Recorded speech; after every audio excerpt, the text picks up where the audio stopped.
Dun dun dun dun dun dun dun dun. Hi there. Welcome to another Getting Projects Done with me, your host, Chris. We're working on Necrons again today. We're going to be working on Necrons for the next little bit, so don't be surprised if I sound like a broken record at any point, because if I don't actually film this kind of stuff, I probably won't get it done. So I gotta film it, otherwise, is what I'm saying. I've got to film all this stuff because I'm not likely to finish it. And I do want to finish this Necron project from the INDOMITUS box set. These models are just really, really fun. I like them personally. I mean, like, you know, I think we're already past all the hype and everything like that. And I really like these guys. Like, they're fun looking sculpts. And even like the regular Necron Warriors are a lot of fun with this. They're all kind of, you know, they're a lot of fun, and I like them. And you know, and I do want to get these models finished, at least everything from the box set. Have it as kind of a cohesive kind of thing, because then I might play some games either against them or as them, whatever it might be, right? So yeah, that's the plan anyway. So today I am going to work on the blades of the Skorpekh destroyers, as well as kind of just however far we get into them. Basically, if you've been following along with the quick tips that I've been doing on YouTube, not quick tips, sorry, fresh tips. I think last week previous, whatever when this goes up, if this goes up on YouTube, whenever, I think you guys understand. But anywho, I had shown in the video how to do the blade, or what I did for the blade, not how to do the blade, but what I did for the blade.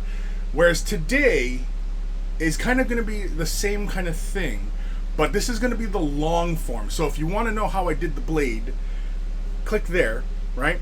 But otherwise, yeah, so this is going to be me, and basically my process, especially when working with airbrushing, and you know what I do as far as laying the color down, cleaning, you know, because, and basically it gives you an idea, especially for a lot of you out there who don't have an airbrush, have been curious about airbrushing, wanting to get into airbrushing, but you know what all that entails. And this is going to be kind of a long format like that, where it's going to be just pretty rough, and it's just going to be me, you know, working through the steps and the amount of time it takes to move between things. Now, mind you, I mean, like, say for example, different colors. I could load 2 different airbrushes with colors and swap between them, but you're more than likely going to end up with like dried paint in the cups and things like that. It's a pain, you know. Unless of course you're doing like a big assembly line type thing where you have like, say, 20 of these things and you need multiple brushes on the go, sure. But otherwise, I'm just going to work from one brush. The brushes I'm going to be using are the Renegade Chrome from Badger. That's the brush I'm going to be using. I'm going to be spraying, for the most part, what am I spraying at? Around 20 psi? Around 25 psi. Maybe I should turn that down a bit. Yeah, I'm going to turn that down just a little bit more. I'm going to bring it down to about 20 psi. Might help if I turn my compressor on as well. So you'll probably hear that kick in every once in a while. It is going to get noisy. I also have a fan running as well. So for everybody with headphones, stuff like that, I do apologize, but there's not much I can do about it, because it's warm and you need your circulation. Now, normally you'd want to work with kind of an air hood to catch the particulates from your airbrush work, because when you are spraying paint through a brush, water-based acrylics, you know, enamels, alcohol-based acrylics, there's a lot of atomizing going on, and those particles kind of flow around. Now, I could put on my mask. I do have an N95 mask, but for the most part, I usually don't wear it. And especially when I'm demonstrating, I often don't, just because, you know, I'm talking back and forth, and you know, obviously working on the work surface. So today we're gonna get these little destroyers all gussied up. Now, like I said, the effect is going to be just like what I did on the in the video on YouTube. I say YouTube because right now, as I'm streaming this, we're on Twitch. But yeah, so we're gonna get these blades all prettied up, and if we've got time, we will get to some Necron Warriors because I've got another 5 done. I also have another 5 set up the other way as well, and I also will be showcasing. Yeah, here you can see I got them all on my little thingies. I also have the Lord ready to go. We're going to be doing some tutorials on him. And I also got 5 of these Necron Warriors with the double-barreled guns. So I got 5 of them ready to go. And I'll do another 5. I think what I'm going to do, I think this video's gone out, for the reanimator here, I did it weathered. A slight weathering on top of the chrome, which I'm happy with. It looks very nice. But I think what I'm going to do is I'm going to do the little thralls, the Cryptek thralls. I might even do the little scarabs with a bit of this kind of weathering on them. I think the scarabs, the Cryptek thralls, and this reanimator, the Cryptek reanimator, I'm probably going to make these look like they're weathered, and then everything else, the Warriors, Lords, and all that stuff, they're going to look kind of, kind of normal. Just kind of, break up the, the aesthetic a little bit. The weathering is not too severe, but it's a little bit. Comments. Go Star and Lux. Hey Chris, ordered some Necron destroyers when I was at the local GW on Wednesday, and they arrived today, so I'm pretty chuffed. Chuffed. That's a good thing, right? Chuffed. I'm not familiar with that term.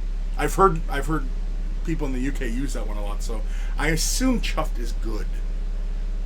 Because on this side of the pond, chuffed sounds like something you would say if you were getting ill from something. Like, I chuffed. Oh, I chuffed all over the place. You know what I mean? Like, that's it. To this side, anyway. But, Brother Otis subscribed at tier 2. Well, thank you, Brother Otis. Thank you. Almost sounds like we're in one of those, big church revival things. Oh, thank you, Brother Otis. Awesome 2019. Hi, Chris. I guess I'm one of those curious airbrush want-to-be users. Yes. I mean, I know there's tons of you out there, and it can be a bit intimidating, but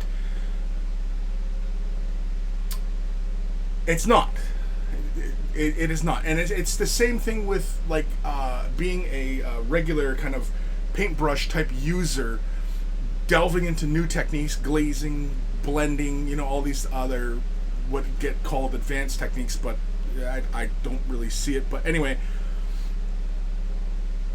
they're all pretty much the same.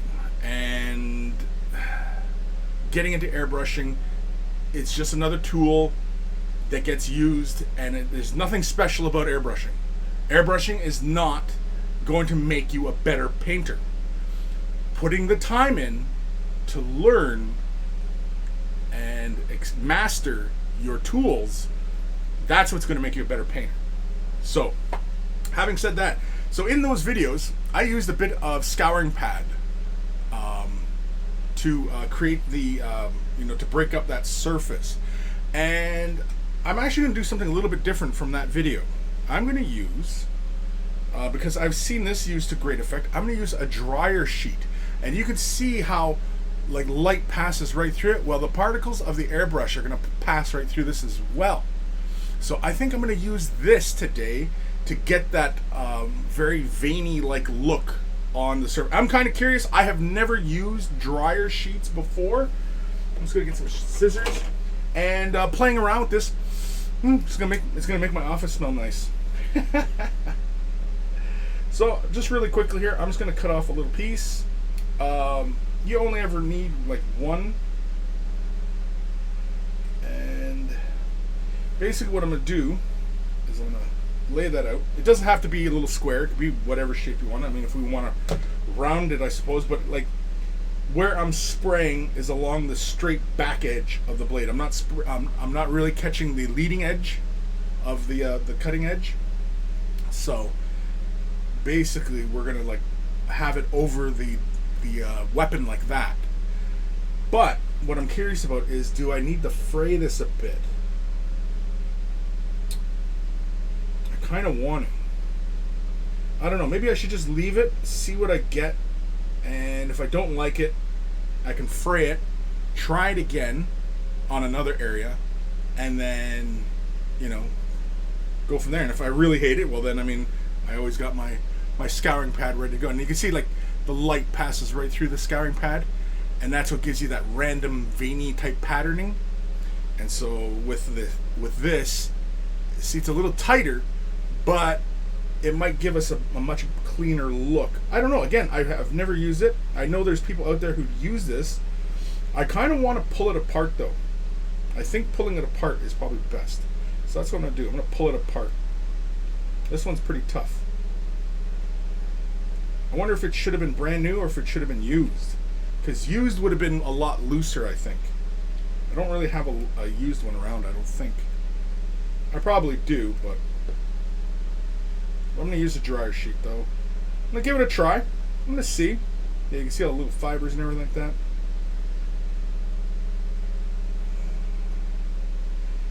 Yeah, I'm thinking I probably could have went with a used one, because this one does feel pretty tight.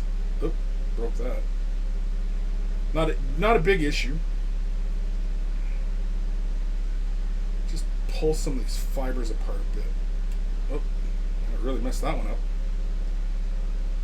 I'm kind of digging what it looks like, though. Or maybe I should be pulling this way. Oh, maybe go with... So the most of the fibers I can see run this way, so I'm wondering if that's maybe the way it should go about it.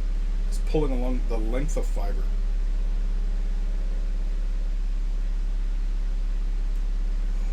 Oh, made a big tear there. See, the thing is I'm kind of crushing it, like, not like crushing it, but I mean, like, my pressure is pushing the fibers together. I'm wondering if that's a bad thing. See, I'm really distorting it now, but it doesn't look any less different. Like, I'm looking through the pattern to see what I'm going to end up with, and it's not really that much different than what I was getting before. So I don't know.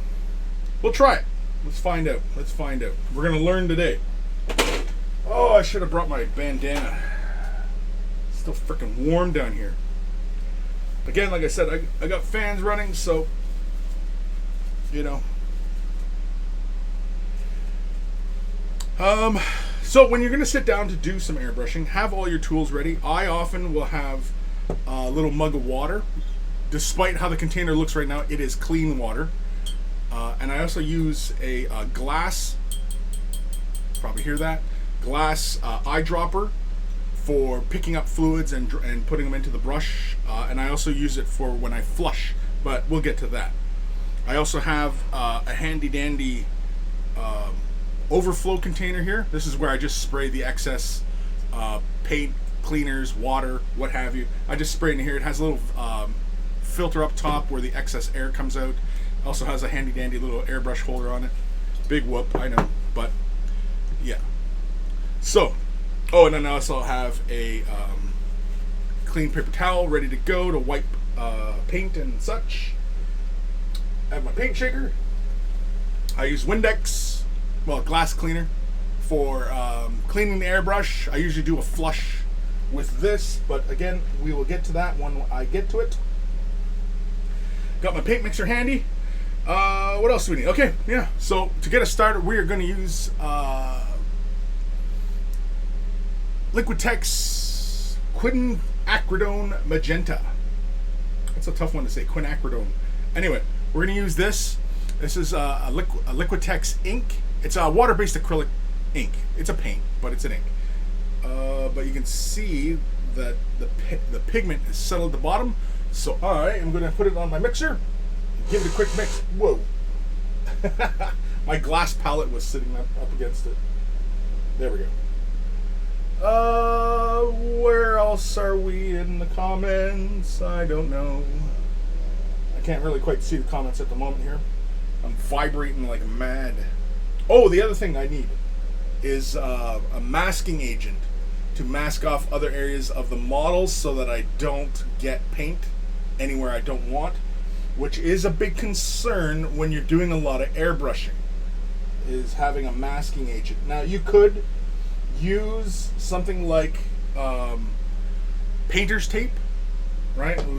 You go to any hardware store, whatever, anywhere that they sell like house paint and stuff like that, you'll often find painter's tape. Painter's tape being, it's often a green like this, and usually what I do is I take a little bit of the tackiness off before using it, just so that I don't accidentally pull on the paint underneath. Just because with miniature painting, you are working in a lot of thin, fine layers, and you often run the risk of pulling at the paint when using any kind of tacky masking agent. My favorite masking agent is Silly Putty. There are a lot of companies out there that are producing, basically just taking Silly Putty and marketing it to painters as a masking. But yeah, all it is just Silly Putty. This stuff is great. It's non-stick. I'm not even 100% sure what Silly Putty is made from, but it's got to be some sort of silicone. But anywho, where am I? Go Starman Deluxe. Dan, Chris, don't you usually wear your mask? Kind of cringe in the day and age. Wear my mask? Like, for airbrushing? Sure. I mean, I could wear my mask, but then you wouldn't really hear me well talking. Because, I mean, my mic is like more than arm length away from me. So that's why I kind of yell as I'm talking, so that you guys can hear me. I mean, if you didn't want to hear me talking, I could just do my work and I'll shut up. But usually everybody wants to hear what the hell I'm doing, so... Brother Otis finally got to catch a stream of GPD.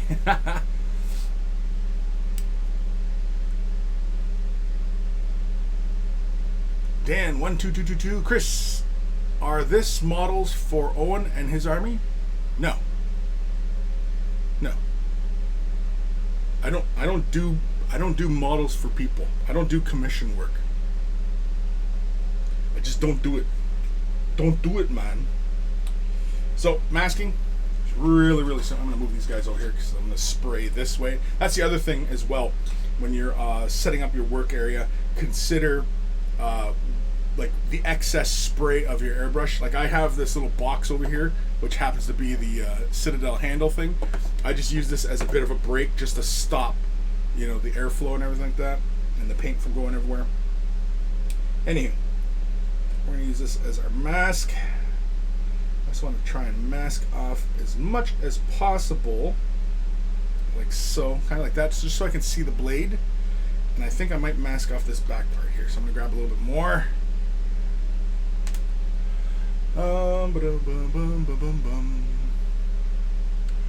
Awesome 2019. I bet I could have gotten a smoother finish on my Cupcake Space Marine if I had an airbrush. Yeah, probably. I mean, you could... Getting a smoother finish with the airbrush is all about your control. It's not the airbrush. The airbrush doesn't inherently get you control like that. That's experience that's going to do that for you.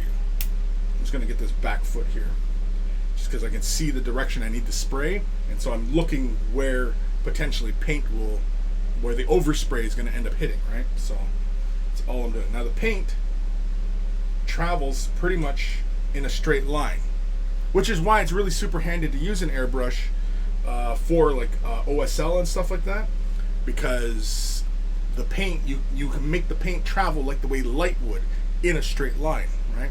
Or in a straight path, as it were.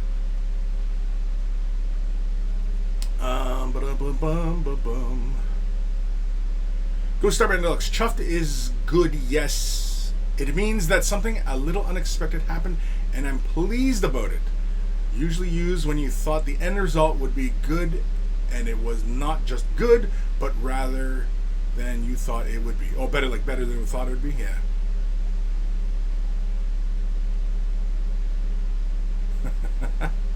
Used to be a lot looser. Hee hee hee. Anywho. Alright, so I've got this down to about 20 psi. This is a what is this? A .03 size needle for anybody who actually needs to know that information. I have a quick release valve on it. These are typically sold separately if you're going with a Badger. Quick release valve on the hose. And just connect it. I also have the high roller trigger put on here. This brush does not come with this trigger. It actually comes with one much closer to the body. I find when doing long airbrush sessions that my hand cramps when I'm like this kind of position, whereas when my hand is more like this, you can see it's a much more relaxed position. And yeah, so I use Badger brushes a lot, mainly because when I was starting to really kind of get into airbrushing, Badger at the time had sent in a bunch of these to to showcase and play with and everything like that. And yeah, I just I really got started in Badger. But I mean, I also had a Badger hobby brush. You could just find these things like in any old big box store, right? And this is essentially the 350. And yeah, but that there was like next to no control. You just started the air pressure. There was no control over like how big the nozzle was, and it was just for like big, broad, surface coverage. Alrighty, let's load up our brush. I like these little bottles because they have their own little droppers in them. Oh, excuse me. So I'm gonna only put maybe about 3 drops. 1, 2, 3. Okay, 4, 5. I lied. 5. I lied. It's gonna be 5 drops. Yeah, here. Test it on this piece of.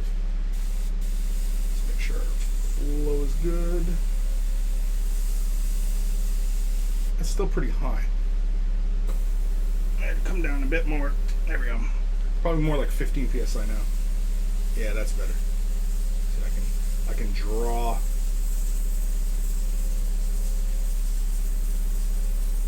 Whee! Anyway, enough of that. All right, let's spray through this thing here. Actually, no, I want to come this way. Yeah, I can pretty much see what I'm doing here, though. It is pretty loose. You want to have it fairly close to the surface, basically contacting the surface if you can. And yeah, I'm looking through where you can kind of see like how the light is playing through the surface. So basically where I'm going to spray it is closest to the yellow putty so that we have this slight gradient. When you're airbrushing, you typically don't spray directly at a point, especially when you're trying to create gradients. You spray above or below where you want because you're really counting on that outer edge of the spray to create that gradient.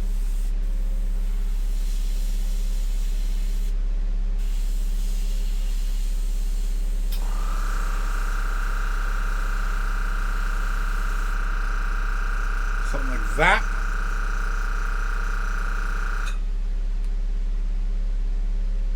Yeah, it's not bad. It's very subtle. I know you guys can't see it very well, but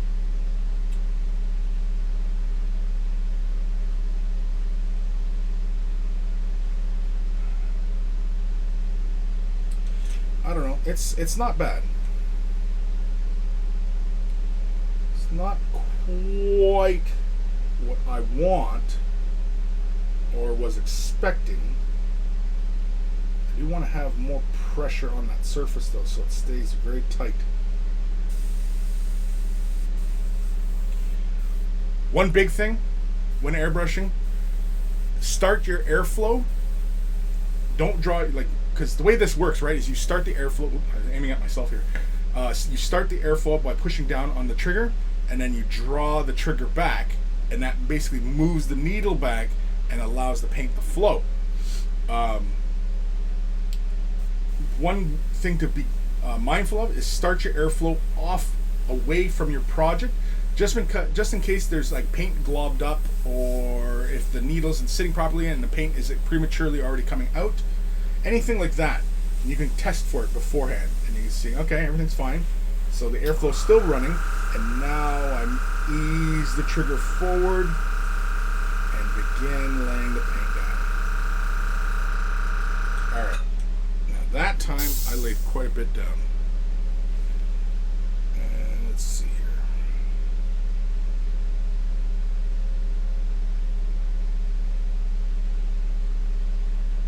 Yeah, it's not bad. Let me see here. Let's see if I can get this a little closer for you guys. Oh, you know what? There's not enough light up close though. No, it's this one. Let me see here.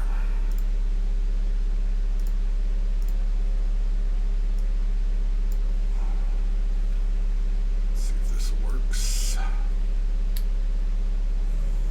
Yeah, there's not enough light. Hold on. Let me see if I can get this over here. There we go. Is that close enough? You guys can see that? Yeah. See how that goes? See, it's all right. It's not like the veininess that I got with the scouring pad. It's a lot tighter kind of mottling on the surface, which is, you know, not bad, but it's not quite what I want. I wanted more veins, as it were. Not that. So I'm not 100% sold on it, so I'm going to switch back to my scouring pad method. And yeah, mainly because I'm comfortable with it, and that's usually anything that you're working with. Like, for example, like if you are, you know, used to, say, Citadel paints, and then you start using another company's paints, and you find them a little less viscous or a little less pigmented, or, you know, but I mean, we're talking real nuanced kind of stuff here, and this is just a preference. It's not that this is giving me any greater effect or anything like that.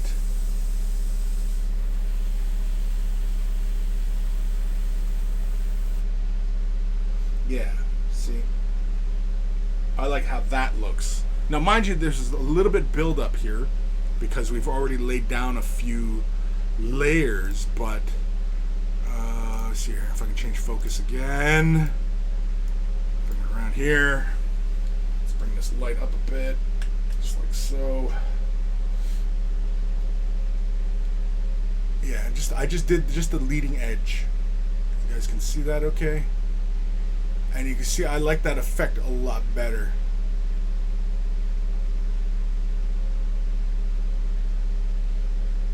But again, I think that's just, you know, preference. I mean, but that's more along the lines of what I want. I want more of a veiny, nice. I want it nice and veiny.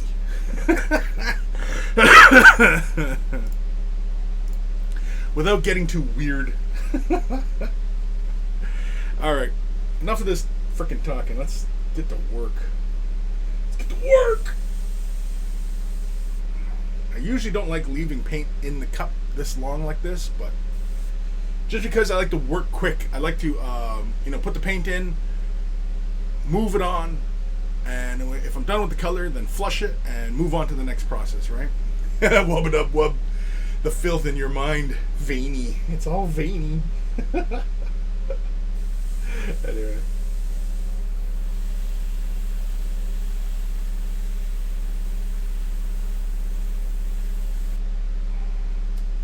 Yeah, that's a lot better. I like that. That look is, that's what I did before, and that's what I prefer. That's the ways I likes it, and yeah. Alright, let's grab a little bit more silly putty. Let's mask off this area. Oh, we've got to do behind the leg too. Son of a beehive. I don't feel like putting silly putty in right behind there. I'm going to use a paper towel. And we're just going to use a paper towel for that. Just to mask off in behind, just because it's nice and thin and it's just a block, right? That's all we're looking to do, is block paint from going through the area and hitting details that we don't want. Again, when you're airbrushing, especially when the model is assembled like this is why you see a lot of painters do sub-assemblies for miniatures, because you know, it's just easier to airbrush a lot of stuff when it's all separated and then assemble the model, rather than assembling the model and airbrushing, because then you got to go through all these procedures of masking off points, so that you don't, because the whole point is that you don't want paint to go where you don't want it to, because then you got to go back, clean that up, and if you've already created gradients and highlights, and then you got another color onto that area, then you got to go back and refix that. You know what I mean? It's a huge headache. It's a pain. It's a huge pain. So let's go something like that. Let's go with like that.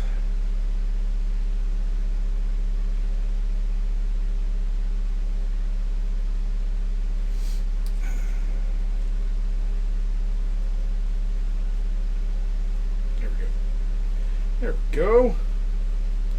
Now, because we have it like that, we can actually probably spray that right like that. Keep that angle.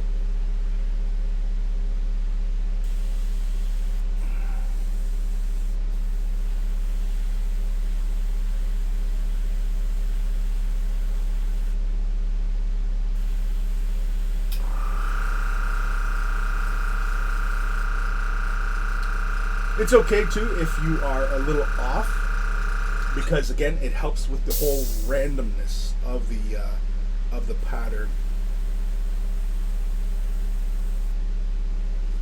Yeah, I just want a little bit more on that tip.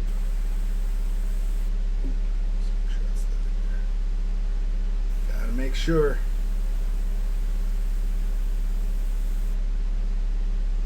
Yeah, I'm fine with that. It's nice and veiny. So, yeah.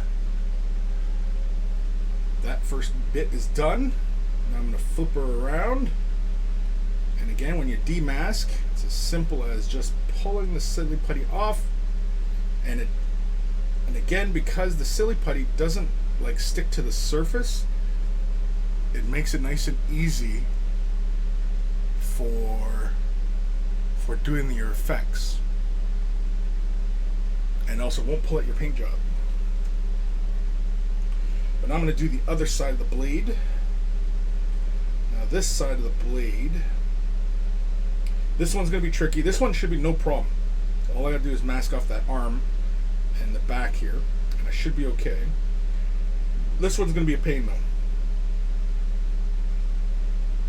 Yeah, it's going to be a real pain. So let's do that one first then, since it's going to be a real pain. Wubba-dub. It's so vascular. Do I have an extractor fan, Chris? No, I do not actually. I've been looking for one for a while. I was talking in Discord a while back about, like some ideas from the rest of the monkeys as far as what they're using and such. And yeah. But no, I do not. I should. Normally, it's like normally with water-based acrylics, it's not. I don't want to say it's not a concern, because it is a concern. But for the most part, water-based acrylic, it's non-toxic, right? But I mean, like if you're breathing large, but it's not intended to be breathed in, right? You should still wear a mask. Yes, I should be wearing a mask. I have a mask, but I'm not wearing it because oftentimes when I'm presenting and such, I don't wear it, because you're not gonna. All you can hear is a mumble, blah, blah, blah, blah, you know what I mean? And everybody's gonna be like, "What the hell did he say?" And so it's gonna be a crap video, is what I'm saying. So, do you want crap video? Do you want to learn? And yeah. Anywho, I need to mask this around. I just need something here just to move the putty a bit. Just using this mold line scraping tool just to move the putty around a bit, just so I can get it. I just want it to conform to the surface a bit more, so that I don't have to maneuver too far around objects. Yeah, that's really going to be a pain. I'm not even 100% sure. Make sure this is dry. So I can pull that off. I should be able to. I need to mask the arm. It's not sexy enough. No, it's not. It's not. And I mean, like, that's the whole point of, you know what I mean? Like, there is a proper procedures for things. I try to follow the proper procedures of things when I'm painting and when I'm presenting as well, but you know, I also have to consider, you know, how it's going to be received as far as a video is concerned. All right, let's get this curve over there. All right, I am reasonably comfortable. That's going to be black anyway, so even if I get ink on there, I'm okay with that. Okay, I don't like leaving the ink like this too long. Ugh.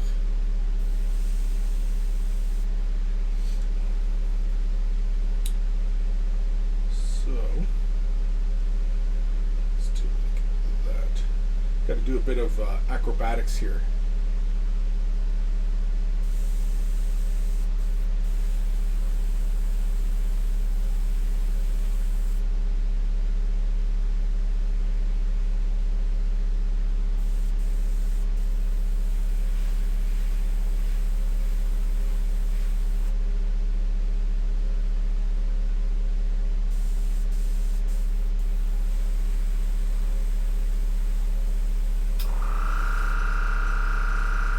Why is it not laying down?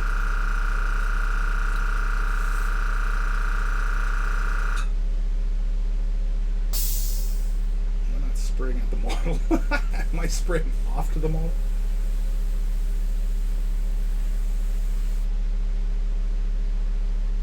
Yeah, screw it. We're just going to create a gradient there.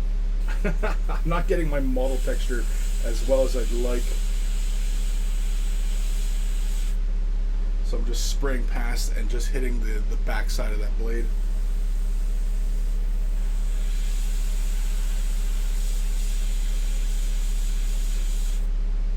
I might have to fake it and hand do in the veininess. I just might have to do it that way. See, like here, I'm spraying right between the legs, so I don't really like this idea, but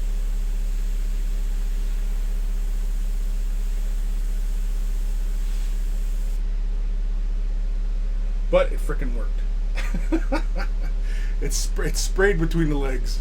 So I got the back side of the blade. I don't really recommend doing that kind of thing, but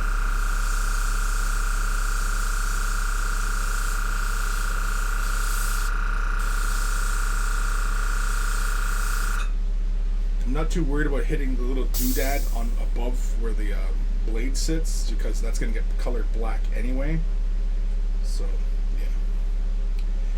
real quick here, I'm going to do the other arm. Grab some putty.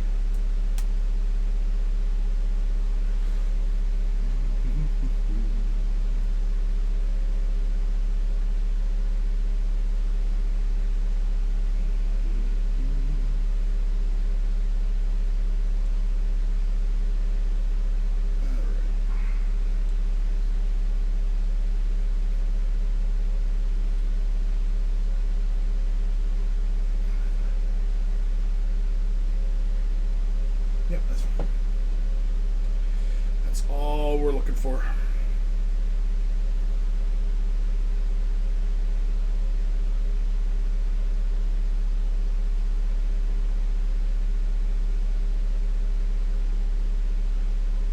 There's a little something on the blade.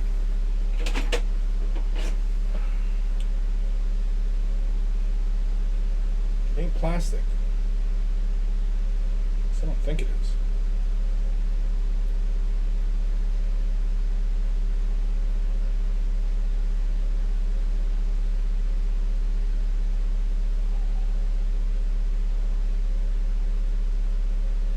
Now I have pulled at the paint. There was like a little nub of something. I think what it might have been is when I primed these, one of them might have been sitting up against the other one. You got to be careful of that one as well. Yeah, it was like a little nub of like primer. It's okay, I can come back in with chrome and just touch that surface up. Not too worried about it.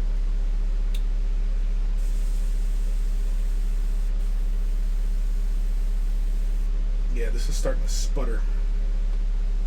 Dry tip. When you're starting to see a little too much particulates, it's usually dry tip. It's stopping the paint from flowing nicely right off the needle.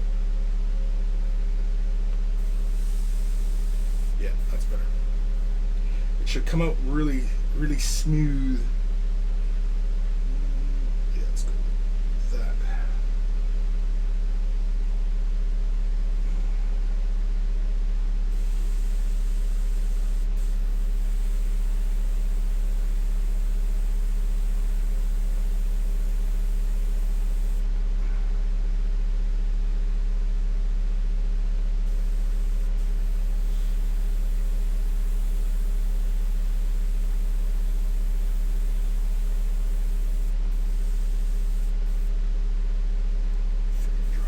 Man, I use a toothbrush to pull the dry tip off. I don't like using like anything like my fingers or anything like that. Just a toothbrush is enough. An old toothbrush, not well, I mean, it doesn't have to be old, but just one that you're not using. You don't really need to go out and buy a toothbrush for it. It's just gentle enough to pull the paint off. That's all it is, just like a little scab of paint. There we go.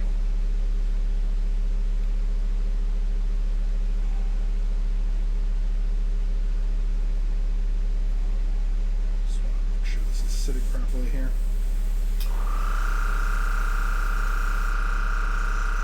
There we go.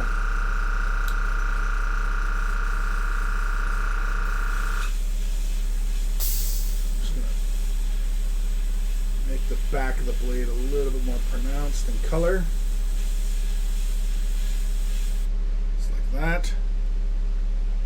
I know you guys can't see that very well, but too bad. Now I'm going to flush the brush. Well, I'm going to put it there for a sec, but let's peel this off. Come here. It bounces. Pulls off the leg. Nope. He's not glued to the base. Anybody who saw that model move, he's not glued down. And then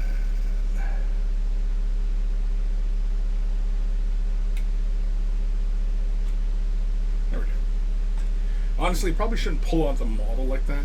Just run the risk of stressing the plastic and, you know, ruining it. Alrighty.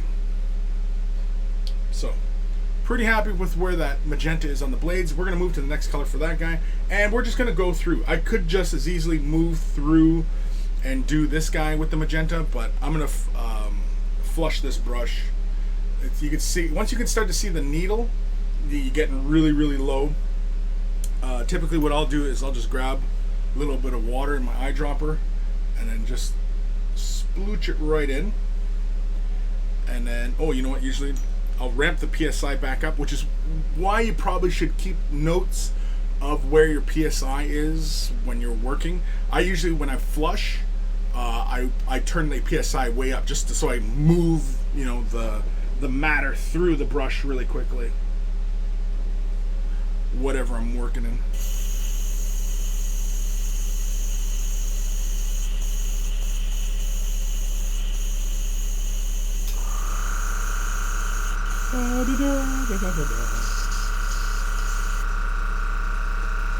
Now, I do. So after that initial flush, you can see the brush looks, you know, pretty empty of color or paint. Has come in, I wipe it very quickly just to get any of the excess paint from around the cup, which invariably it will, especially with some thicker paints. They tend to dry along the rim. And sometimes as you're working and adding paint, stuff like that, you end up going past that level and it grabs like little chunks of it, it falls in, and then clogs your nozzle. And that's typically how you end up with a clog in your nozzle. So you can see it's like mostly, but as I add more water, you can see a lot of but you can see through it now. So it's just tinting the water a bit, right?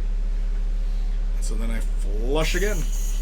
When I flush, typically I move the trigger back and forth, moving the needle back and forth, just so that it agitates along the needle and pulls any kind of dried or stuck on paint in that area off.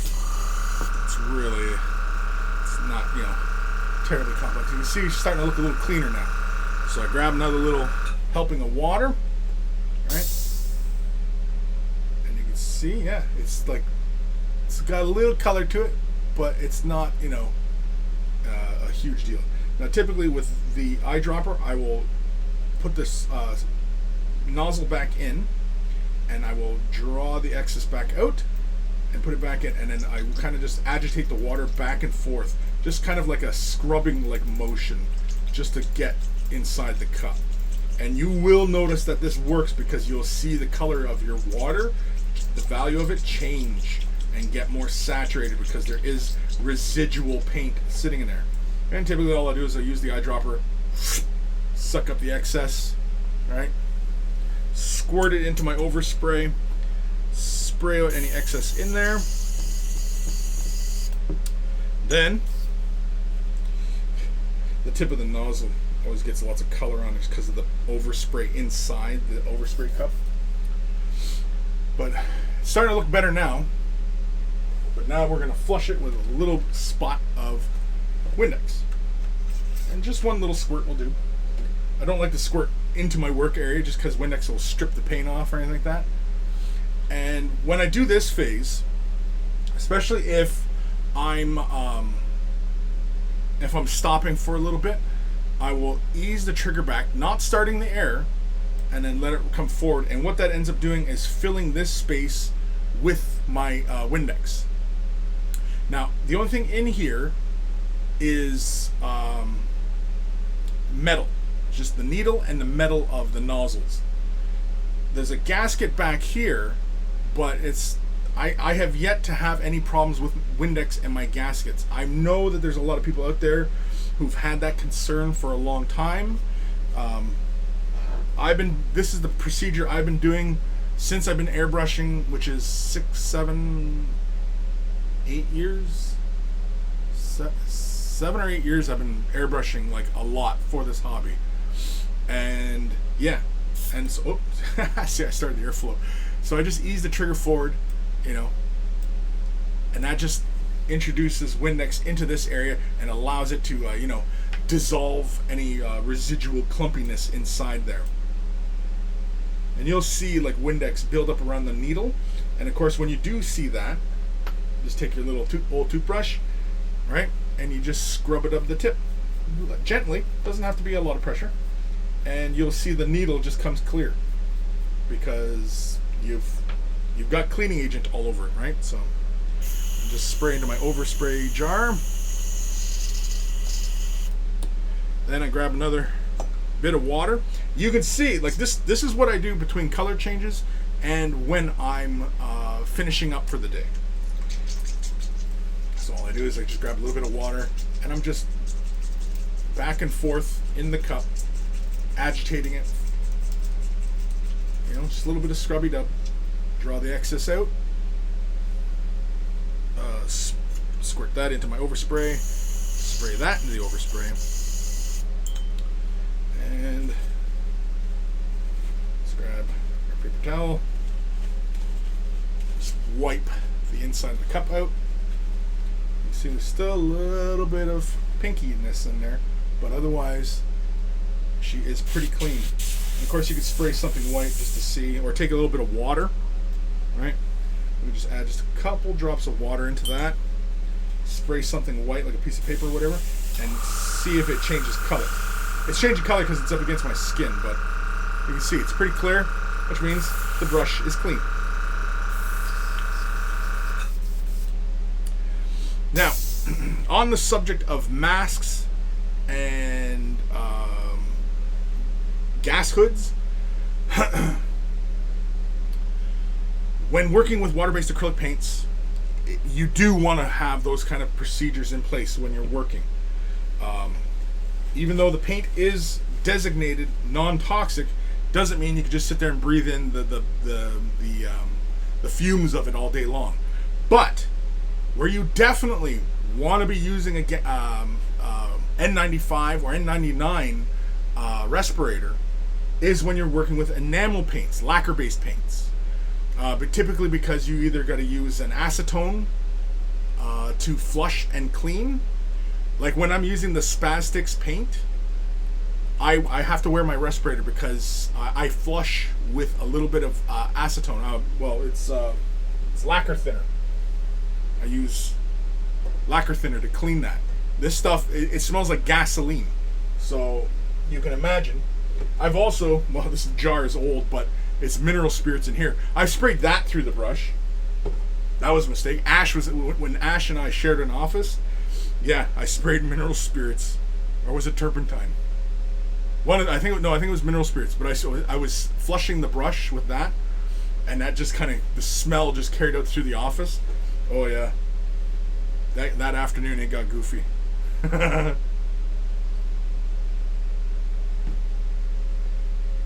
All right. Yeah, I'm mostly happy with all that. That looks pretty much what I did before. So, yeah. So yeah, definitely be using a respirator and gas mask, especially when using like alcohol to flush, because some paints, like Tamiya, you need alcohol to flush, and a lot of the thinner products and stuff like that, they're alcohol based.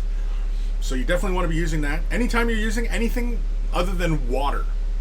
So even the Windex, when flushing, you really should have a respirator because of the ammonia particles that you're throwing into the air, right? And you're breathing that in. So be mindful. I mean, it's not like one time you're going to end up with lung cancer or anything like that. But if you do this for 20 years, this is your hobby, and you're a young fella, and, when you're old and gray, and you never smoked a day in your life, and all of a sudden they're saying, yeah, sir, you got lung cancer. Oh, well, how the hell did that happen, right? Like carpenters. Carpenters get carpenter lung because they breathe in the sawdust. Yeah, then probably don't smoke, right? Yeah, well, probably a lot of them do smoke, but anyway, yeah, you're breathing in that dust that gets into your lungs, and then you end up with, some sort of condition. Sorry, I'm going to sit here and drink my coffee while I look at comments here.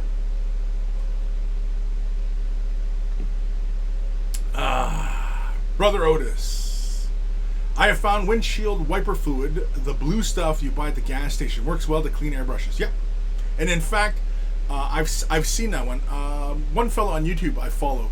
I'm pretty sure that's his preferred method of flushing his brushes, and I've never really gotten into it, but I should, because you spend what, like $4 a bottle for that, something like that, like. And it's, you get a gallon jug, and I mean, and it's good for flushing, and because, yeah, that stuff, I think it has trace amounts of alcohol in it. I think that's why. Might be alcohol. Windshield wiper fluid. What is in typical windshield wiper? I know, like engine coolant, you have alcohol, definitely, because it doesn't freeze, right? And you want that. But I thought wiper fluid also has alcohol in it. I think it's some sort of ethanol. I think. Awesome 2019. Yep, that would be me. Oops. Eldari Lamborghini, there he is. I think I'm going to save my pretty pennies for an airbrush and compressor. I don't think I'll need a hood or anything like that. I'm just going to use acrylic paints. You should still use a hood, and you should still use at least an N95, even those little paper masks that just go over, the disposable ones, right? Just those, just because of the particles, and especially if you're going to do a lot of airbrushing. Like, I know you don't do anything, large scale, like, doing a lot of assembly line type stuff, and you know what I mean, like all that kind of jazz. I know some of you have aspirations for becoming commission artists, or whatever.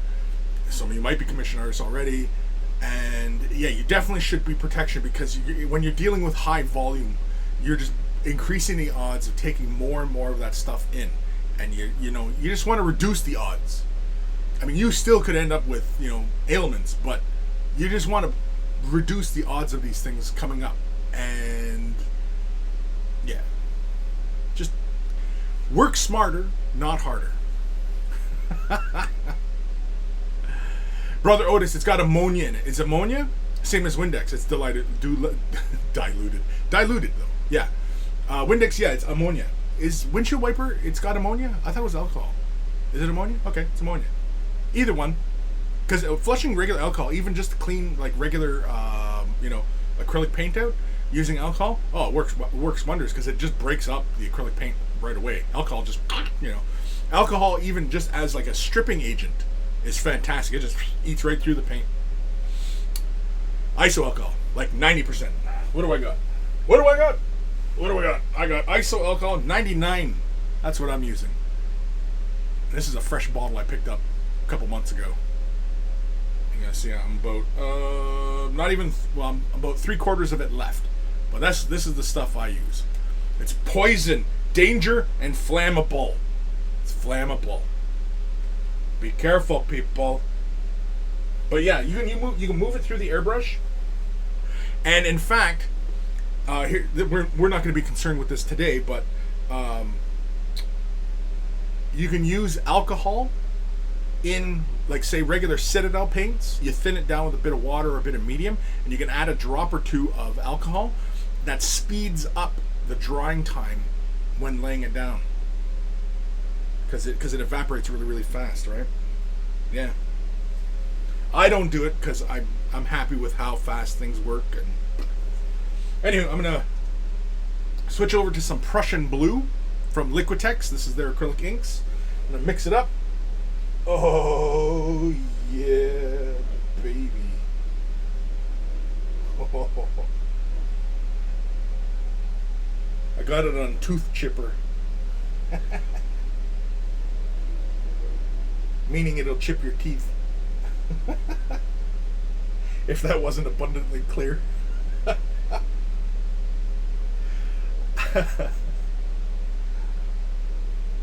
But yeah, basically that is my process when I'm airbrushing.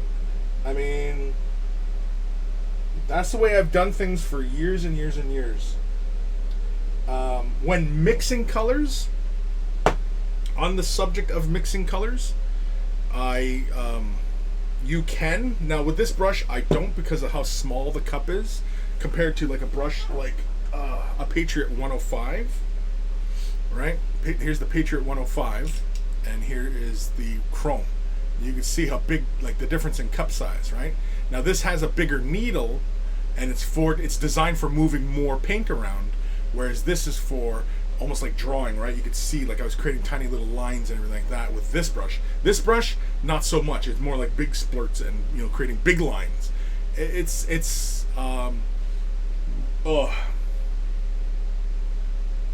like the different sizes of pencil leads, or,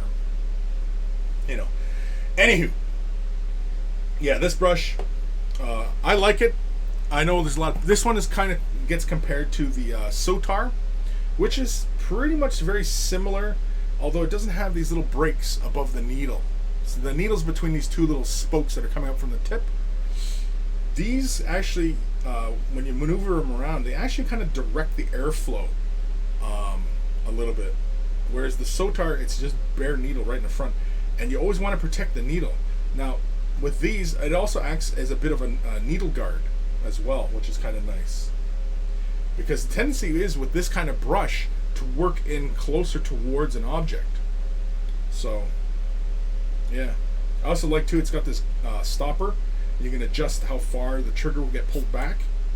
And so you can have, I typically have it wide open because, but if you're doing, say, a lot of line work, if you're an illustrator or whatever, or if you just had a whole bunch of things and you only want the trigger to come back so far, yeah, that's what that's for.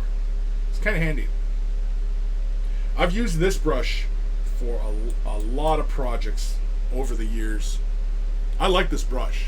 I've used the Sotar a little bit, but Renegade Chrome, I don't know. I'm just more used to it. It's just a personal preference. It's really, an indictment of the efficiency of one brush over the other. It's same thing with like bristle brushes.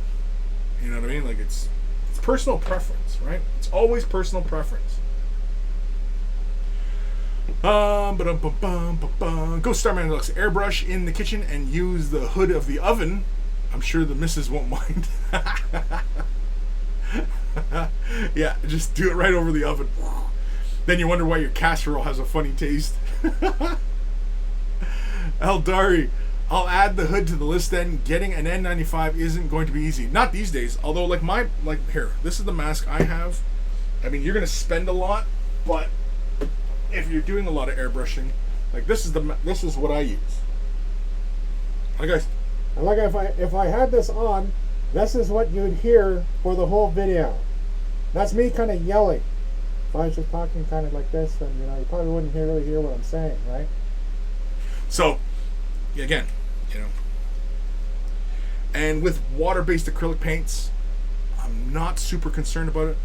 I mean, I'm a smoker, so I'm already fucking my lungs up anyway.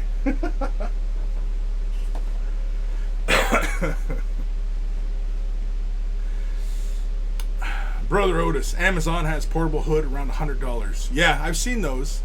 I don't know, like, because basically, okay, with the hoods and the commercial hoods, they're all fantastic as far as I can tell, but I also need to be able to film inside them, right? Because I need to be able to do this kind of thing.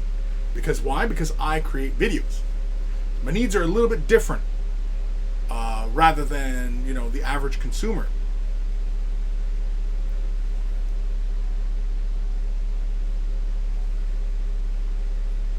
Brother Otis, wiper fluid may have both in it. It's what keeps it from freezing in your car. Yeah, I would assume. I don't know what the freezing temp of ammonia is, but I would assume alcohol being the big one, because alcohol doesn't freeze, right? Awesome. Sounds pretty good to me. Did you hear my voice at all? Yeah? Okay. Eldari, and for a compressor, it's best to get one with a dual tanks, right? One to pressurize the air, and the other to hold it, preventing the sputtering. The one I use, this is the one I'm using. It's a dual motor. Get a compressor that has, oh, geez Louise, that has the, where am I? The tank, and these are typically like a point something gallon tank, or it's a gallon tank.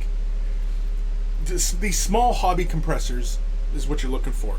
But definitely, this one here is a dual motor, which actually is pretty handy because it doesn't seem to kick in as often or for as long. So basically with the two motors, it compresses the air really fast and fills that tank. You want the tank in the compressor because I've used compressors without the tank, and the motor constantly runs. So if you're going to go into a long airbrushing session, that motor is going to get really freaking hot. Also, if you're going to try and do fine things and your compressor has no storage tank on it, you're going to that the paint comes out in a sputtering motion because it's going through the cycles of the engine or the motor, and you're going to see that in your work. You're going to see little. It's like those lawn sprinklers. It just goes out like that, right? And you don't really want that if you want nice, clean work. If that's your goal. If you're just laying base coats and primers down, not a huge issue. But if you're going to try and get into OSLs and creating long glows and what I mean, like you're just going to go with long strokes, that's where you want a storage tank on your tank, because that gives you a constant air pressure.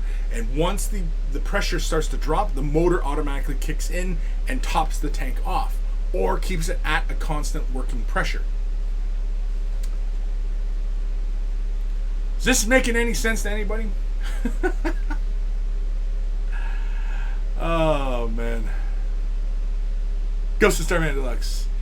Taking it from a comment that your recent attempt to stop smoking failed. Yes. Obviously.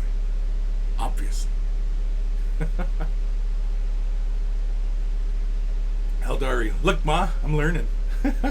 Awesome 99. 2019 99. Maybe it might just be awesome 99. Awesome 99. LOL. Brother Otis, yeah, I have a hard time maintaining constant air pressure over an extended period. I'm thinking I'm going to go with a compressor with a tank. Definitely. definitely. Yeah, get the compressor with the tank, especially if you're going to get into fine, more nuanced type of airbrush painting on your miniatures. That's your goal. That's where you're heading. That's where what you're learning, what you've been practicing lately. Then yeah, and you have a compressor that is just the motor. Yes, because when you really examine it, you're gonna see it's right. You're a slave to the cycle of that engine, and you want to be able to have that constant air pressure in the tank because it's gonna feed that, right? Now, one of the things that I've been curious about that I have not gotten around to, and I have a buddy next door who he's got a few compressors sitting around, and I've been meaning to borrow, is he's got a nice big one for nailing, for construction work, and it's a big nailing compressor. And I think it's like a 5 or 10 gallon tank on it. It's loud as hell, but yeah, I've been thinking about one of those because all it is just put your pressure valve on. And those compressors, I mean, like, you can take them down to, I mean, pretty low. I don't know if it can go as low as 10 PSI. Usually, the lowest I ever work as far as PSI is concerned is 10. Max that this compressor can do is about 30 plus. It doesn't go beyond 40. And you typically don't really need to work at 40 unless, of course, you're doing, I don't know, long distance painting where you need to work on your piece and you're spraying from back here and you just need a big cloud. I mean, no, you typically don't need to work that high in PSI. But going down to about 10 PSI, yeah. When you get it to about 5 PSI, it's more like the paint is just kind of bloop, just dripping off the needle. 5 PSI is just kind of bloop, bloop, and you're just doing drops, and it's, around, you can go about, like, say, 8 to 10, somewhere around that, but otherwise, yeah, you... What's the point at that point? You might as well use a regular bristle brush to put the paint on. Oh, man. Awesome Sam. Or Awesam. Ha! May have to change my name now. Eldari, airbrushing strikes me as an investment, something to spend money on and build up with quality. Definitely. Anytime you're branching out into a new thing, yeah, there's going to be a learning curve. There's going to be an investment of time and money. Yes, definitely airbrushing is that. I would recommend starting off with one of the more utility type brushes. I prefer the Badger Patriot 105. You could probably go with the Extreme 105.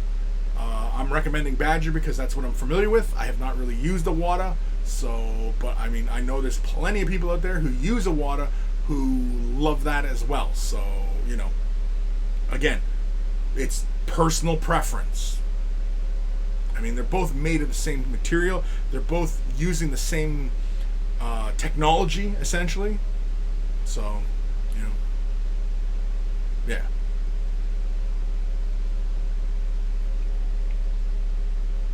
Eldari, doesn't seem like something you should cheap out on.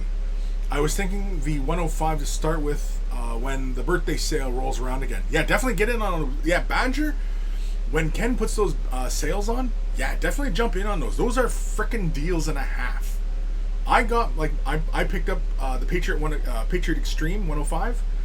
I even considered picking up the Renegade Chrome Extreme. The Chrome Extreme? Renegade Extreme? One of the two. I picked it up, and I'm pretty sure I didn't pay that much for it. I think it was like $50. Normally it's like a $200 brush. I picked it up for like $50. Or maybe it was a little more than that. But either way, it's a deal. And yeah, and it seems like lately he's been doing it. I think they just did one, didn't they? Didn't they just do a sale? I don't know. Either way, especially with this whole pandemic and everything, a lot of businesses, they're going to be looking to drum up extra sales, stuff like that. So yeah, keep your eyes peeled. The compressors go on sale all the time too. The compressors, you can pick up one for an Iwata, you can pick up one for Pache, you can pick up one for Badger. The only thing I would recommend though is if you're buying a Badger brush and you're picking up a compressor that's not a Badger compressor, you'll definitely have to go and pick up the adapter for the compressor.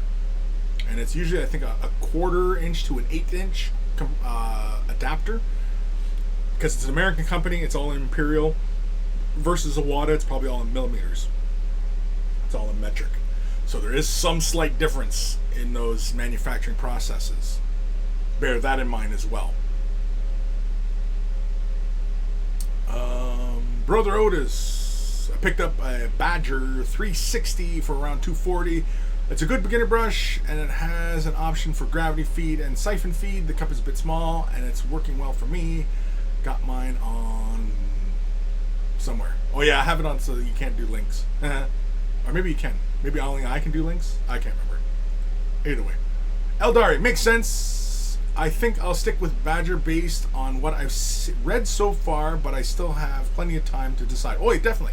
And again, I mean, yeah, do the research, right? It's just like anything, especially when you're going to invest, significant amount of money, because just getting into airbrushing, you're talking about a brush, at least one, right? As you go on in airbrushing, you're going to end up buying more brushes, just like regular paintbrushes. I mean, how many paintbrushes do I have? I don't even know. I've never taken inventory of how many paintbrushes I have, but I have a lot. And airbrushes, I've got 1, 2, 3, 4, 5, 6. Because I got 4 sitting back there, and I've got 2 right up here. And the Extreme Chrome, or Renegade Chrome, and the Patriot 105. Patriot 105 I use all the time. Like this Patriot 105 I have right here. And I've talked about this many times before. This is the first brush when I really was getting into these Badger airbrushes. This is the first brush. This is 8 years old. This brush. Does it look like it's 8 years old? And the front might look a little bit knackered. The cup. Inside that cup. Does that look like a brush that's 8 years old? No? You know why? Take a guess. Take a guess. The first person who writes it in, you win a cookie.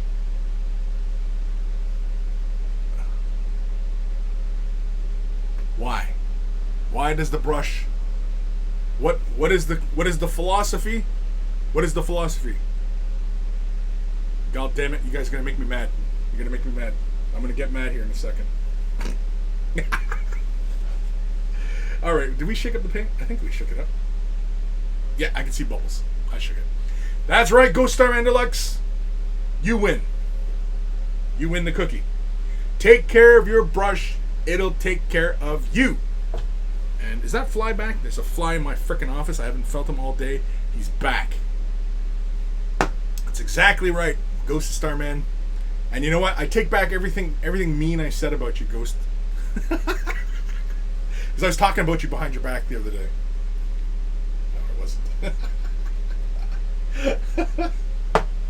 I take back everything mean I said. I'm gonna punch you in the nose. Anyway, Brother Rose can't type fast enough. Yeah, that's okay. Ghost Starman beat you to it though. Yeah, that brush I've had for years. I've been using that for years, and that does all my priming, base coating, and some OSL and stuff like that. And varnishing. It does all my varnishing. So that brush gets used a lot. And you see how nice. I mean, it's not perfect. Don't get me wrong. I mean, like there's some schmutz going on here and there, especially up on the end of the nozzle. But it's not bad. But when you're running all sorts of harsh chemicals through it, like acetone and not acetone, but lacquer thinner, alcohol. Yeah, it tends to clean it right out. I do lube up the needle periodically, and in fact, I think the last time I was just using this yesterday, and I lubed this at the end. I lubed my needle up. That's also an important one too, is lubing your needle.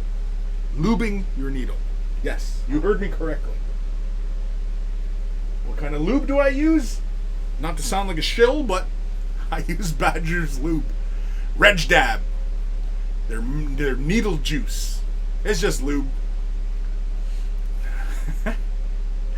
I mean, it's better lube than just simply spitting on your hand, lubing it up.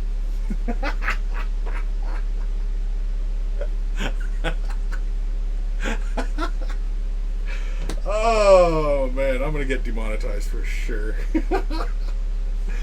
Alrighty, let's get back. Let's get back to work here. Enough goofing around. What time are we at? Holy caramoles! Yeah. So next color is going to be Prussian blue. We're going to throw that in. I'm going to use my Renegade Chrome. Oh, I got to turn my PSI down. Typically, whenever I need to make sure what PSI I'm at, I usually run the air and then turn the dial as I work. Take her down about 20, or no, what was I working at? 20 PSI. Yeah, I was working at about 20 PSI. I'm just under 20 PSI here. Yeah, that's good. That's fine. That is fine. That will get the job done. Alright, let's mask off this arm again. Now the fun part about Silly Putty is that you'll see like the paint gather in it in a bit, but otherwise it doesn't really seem to hang on to it. I mean, this is pretty speckled, but I've had this Silly Putty for years. I've been using this, and it's still Silly Putty. I mean, it's you know, it still works just fine. And I mean, it's only a couple bucks to use Silly Putty. You get the masking agents, which is essentially Silly Putty, but it's like black, and you end up paying like 5 times the amount that you would if you went to, let's say, like, you know, a big box store, went to the kids section and picked up Silly Putty. Sometimes you can just go to the counter and, you know, just get Silly Putty. Okay. I'm not saying don't buy those products. All I'm saying is, do you need to spend all that money? Awesome. Plus, it's fun. It's fun. Yeah. Eldari, Badger airbrush on Amazon for 114 Canadian. That's a pretty low price. Which airbrush though? It's a Badger airbrush. I mean, there's a bunch of airbrush. Badger makes a whole bunch of airbrushes. Which airbrush are we talking? What are we talking about, Eldari? Actually, I'm gonna do the other arm while I'm at it.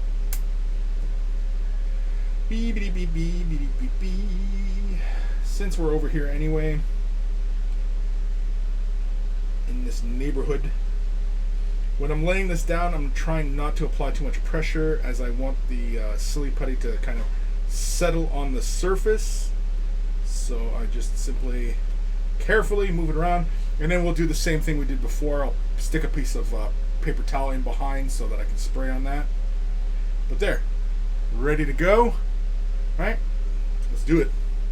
Let's do this. So one thing I like to do after flushing and, you know, making sure that obviously the color isn't running, so I just like to put a couple drops of water in just to make sure that I'm not, because sometimes when you move the needle, you can end up creating a bit of a gap, or if there's paint dried in the nozzle, that can stop the needle from moving all the way forward and forming a proper seal at the tip and stopping the flow of paint. And so when you start the airflow, paint is already flowing out, even though you're not moving that trigger around at all, right? And so it's good just to test that periodically when you're working, so that you don't have a stupid amount of paint or water flowing out. And I'm good at the moment. And it's water, so I just sprayed it out. I'm not worried about it. All right, let's grab some ink. Eldari, it's a Patriot 105. Oh, okay. For 114, that's not a terrible price. I'm not 100% sure if you can get that any cheaper, but yeah.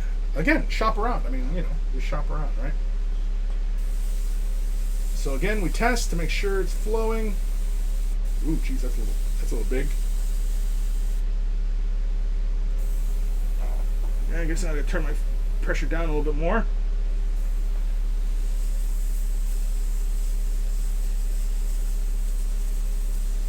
It's a little better. Yeah, it's fine. Oh, gotta add a little bit more. No, we're fine with that. Alrighty. Start laying it on. So I'm going back with the scouring pad method. I tried the dryer sheet. I'll play with it more. I'll see.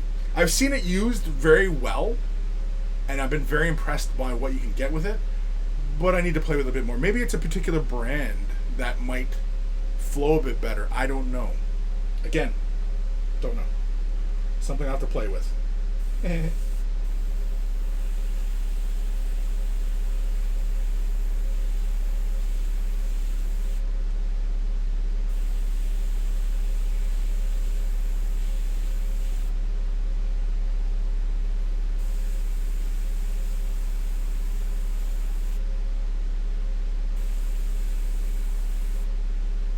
See this, I'm not too concerned. Yeah, there we go.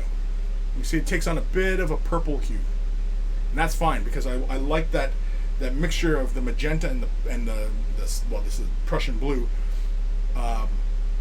and allowing the two colors to interplay over each other and create purples. And it just gives you a bit of that tempered steel kind of look. Again, I'm going for an alien blade like effect on these things. Just, you know, for gigs, right? Alright, hold on. I had that paper towel before, but that's all. We can use it. I was using this to wipe the paint before, but I'll just use the same one. Waste not, want not, right? As they say. Waste not, want not. And you know, old Chris tries not to be wasteful. With airbrushing, there is a degree of waste rather than regular bristle brush painting. With bristle brush painting, you have waste, but with airbrushing, you end up with, it feels like more waste.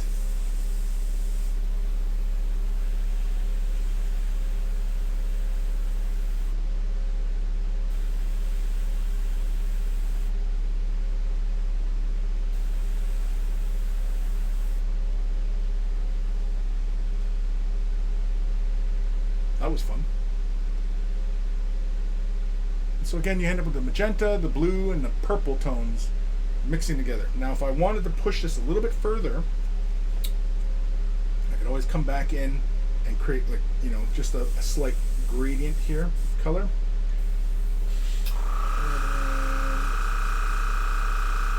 There. So really where I'm aiming when I'm doing this kind of thing, I'm aiming like just at the yellow, the putty.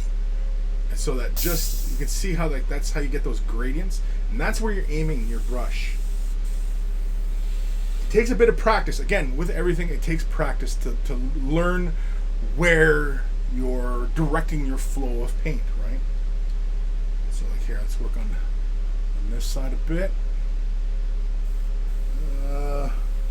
Right in the center there, I want a little bit more blue. Oop.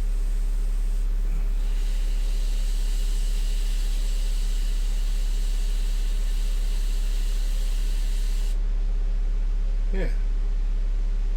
Yeah, that's the ticket. There we go. So now they both feel a little bit more the same, right? So there we go. Yeah, we'll just leave that in the cup for the moment. Whoop, dropped a bit. Whoop, dropped a bit. Whoop, whoop. All right, so let's pull the mask off and let's work on the other side.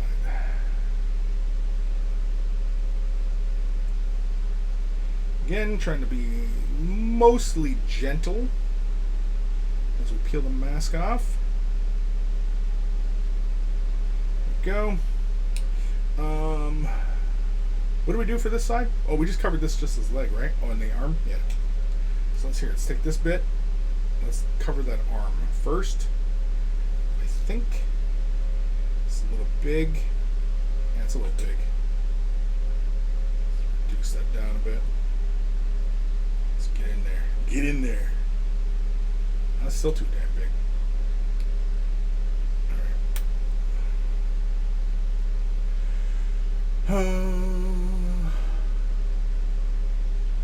The Heretic Scott, oof, just had a massive thunderstorm and all the power went out. Oof. Your oof is right. Old man Logan, hello there, Chris. I almost just IM'd you on Discord with a link to check out, but then I remembered it's getting projects done Friday. Emoji, emojis. Monkey emojis. God damn it. There we go. That's a little better. Just need to cover that bit up the arm a little bit. There we go. Get the leg. Oop, chunk hook flying.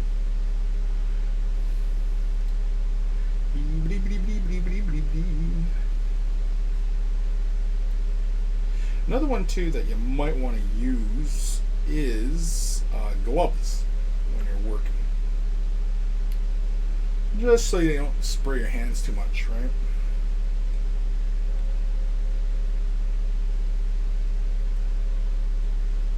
Try not to apply too much pressure as I get this to maneuver around the model.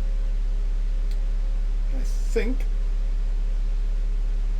that's adequate. I'll do the other arm as well while we're in the area.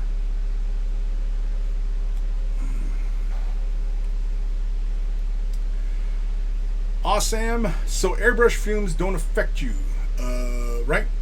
Well, the fumes are only because you're atomizing the particles. So most water-based acrylic paints are non-toxic. Most. There are some, and it all depends on what you are flushing through your airbrush or atomizing, right? So, for example, when I flush the airbrush clean of whatever paint I'm using, like if I'm using Windex, yeah, you should have a mask. So that's why I recommend that you should have a mask and the gas hood when working. Now, I'm saying do as I say, not as I do, of course, because obviously I'm not doing any of that today. But again, to reiterate, it doesn't make for good video. All right. That should be plenty good. Should be good. Let's do it. Grab the brush. Ink still in there.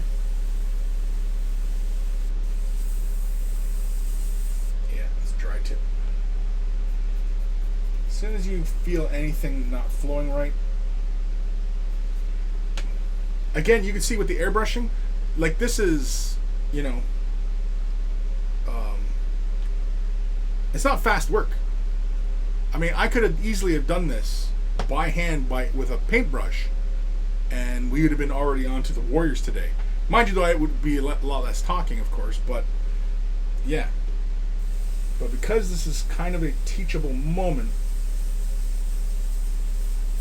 yeah, there we go. Yeah, let's see how nice and close you can get. All right. Let's do this. Let's go right here, like so. And of course, I realize that I think I really need those little helping hands. Like you see, like a lot of soldering and stuff like that.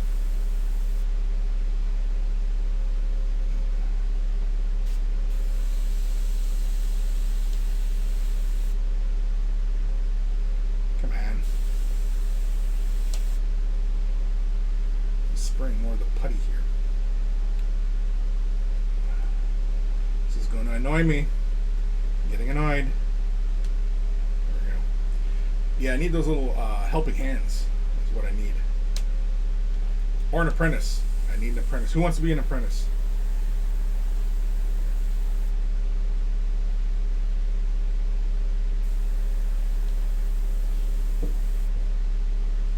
There we go.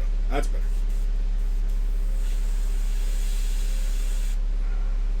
I think I'm just going to do the inside of this by hand.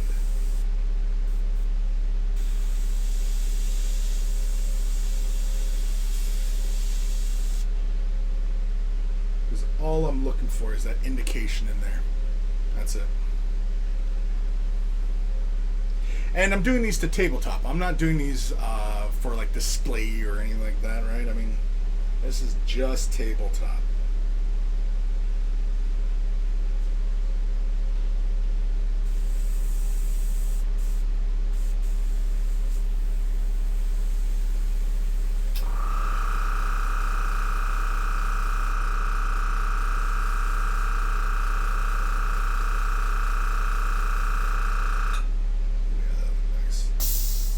That's fun.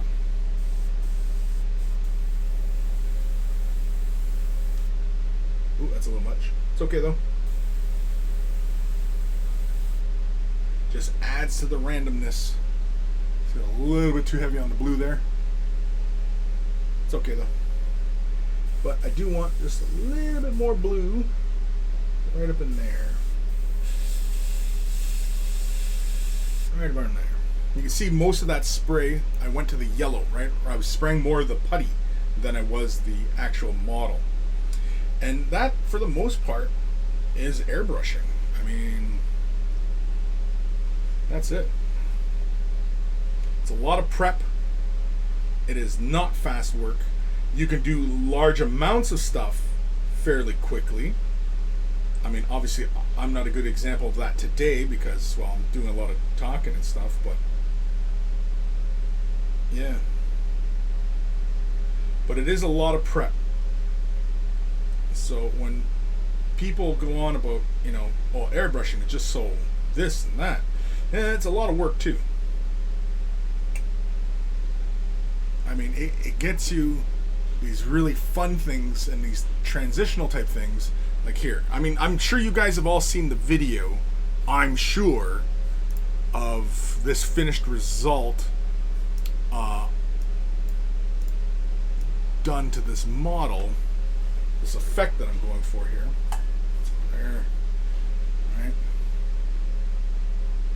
But yeah. Now I think in the video I also show going over the silver again with the silver. But I think that's just because I pushed the color a little too far, whereas here I've gone a little bit more subtle. And in the video, yeah, there was a little bit more experimentation there. Whereas once you kind of have an idea what you're doing, then, you know. Now you can see it was just two colors, but at arm's length you see purples and stuff, right? And that's the eyeball having fun there. And so you can see on the inside blade, see I just went for just spraying just a bit of color there. That was it, just to, you know, kind of complete the idea. If I really wanted to push that blue back, that big splooch of blue, I could come back in with the silver, like I did in the video, and push that back. In fact, yeah, see how like there's a lot of color tone here with this side of the blade versus this side of the blade. See how like there's a lot of silver left, right? Yeah. I mean, I could hit that with some silver and knock that back a bit, but I honestly am not really that concerned about it. Because again, the goal is to get these projects done. That is the goal. And so with those blades done, I could probably seal those blades and then carry on, but I think, yeah. Because the next phase is just do the orbs, the eyes, the orbs. You know what I never did though? Was the chest, what is it called? The ink? I never did that. And I'm thinking with the destroyers, I probably should. And I was actually thinking of using this coloring to do it. In the previous example of the Royal Warden, I had used contrast colors. I wasn't 100% happy with it. In a pinch, it's fine. Oh wait, I gotta flush my brush. Here I am talking away and letting the paint dry. Yeah, I'm not 100% happy with how that finishes. Just because contrast paint doesn't finish glossy. Oh, I gotta turn the PSI up. Come on, let's go. Turn it up. Turn it up. Let's floosh. Always floosh. There we go. Cool. Now the way I did this color, you could do the blue first, and then do the magenta. That would be fine as well. That's not really a huge issue. Yeah, see here? See in the bottom of the cup here, right there? That's dried ink, right? So I flushed this already twice with water. So this is when I take my paper towel and I wipe the inside. I'm not looking to push the color down, I just want to wipe. I just want to do a side-to-side type of motion. And see how I pulled the color right out of there? And then bang, look at that. See? No color. Now there's still residual ink in there because, like I said, we flush a few times here, right? So I take my little pipette, a couple drops, and look at that. But see, the water's clear. See, we can see down to the bottom. So we just flush it again. We just flush. You do like probably like 4 or 5 flushes between colors. If you're not concerned about the paint mixing or being too heavy in your brush, what have you, sure, you could just, just keep running paint through and, because you, like, say for example, I threw the magenta in there. And then once I was like, oh, okay, I'm done with the magenta, I could just spray the excess out and then load the next color in. There might be a mixture of the colors initially, but you can always just power through that and again move forward. But do you see how wasteful all that is? So here, more water. See, it's looking a little better. You still see there's a slight blue tinge to the water, but we're almost there.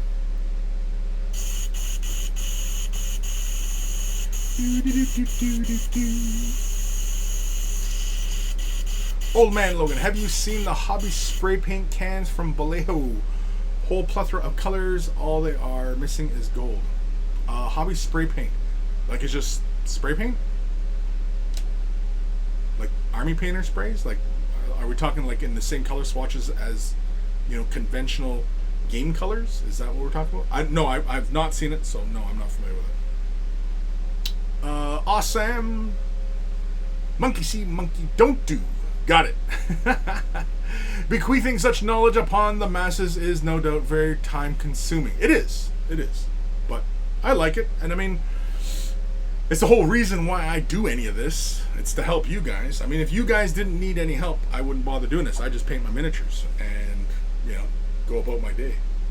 Still see there's some, but I'm going to do a little flushy flush. I'm just going to back and forth. You can see, so I apply pressure, squeeze the water down, bring it back in. You know what I mean?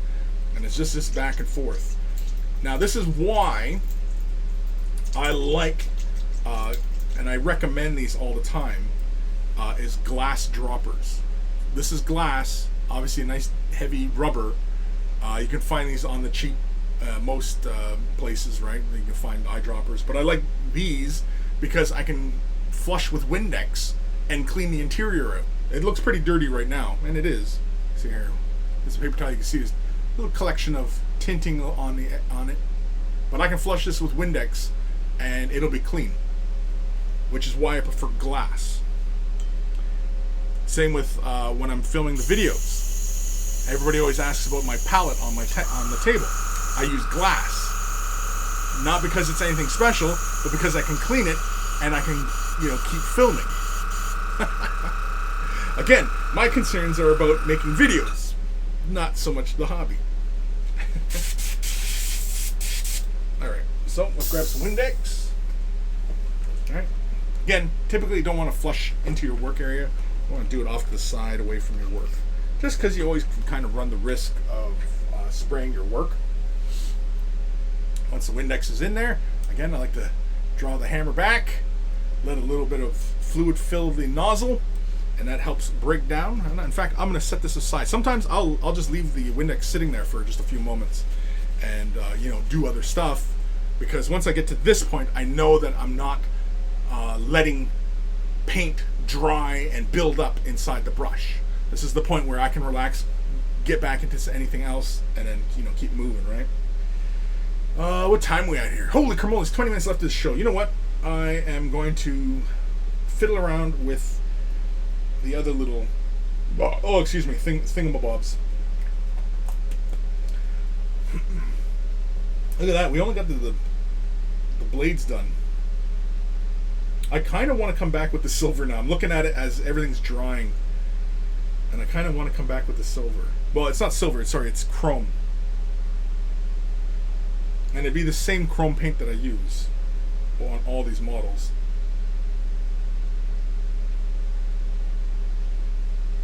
Oh, we didn't do the glow. Did I use this stuff on the blade, or did I use the Vallejo stuff? I don't even remember now. Oh, man. Ghost of Starman, Monkey Doo-Doo. Hee Old Man Logan, yeah, pretty much color-based paints. Yeah. Oh, yeah, the spray cans, yeah. Yeah. I mean, Liquitex has a huge plethora of spray paints. They're for, obviously, for graffiti artists, like, you know, mural artists, I guess, is really more accurate. I don't know if Liquitex does spray, but like these paints I use, these, like, see, it's right here on the bottle, for airbrush, brush, pen, and markers. So I mean, like, this is for anything, right? Which is why I like these paints. And I mean, like, you know, less than $10 for 1 fluid ounce of paint, not too bad. Not too bad at all. And you get all the colors you want. And once you really kind of know your color theory, you can mix whatever colors you want and create your colors, right?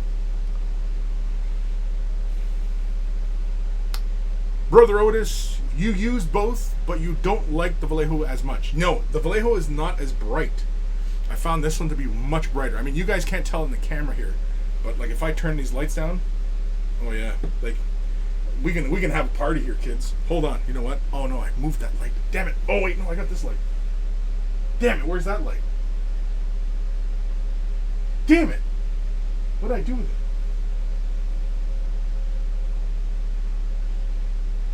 Good grief, Charlie Brown.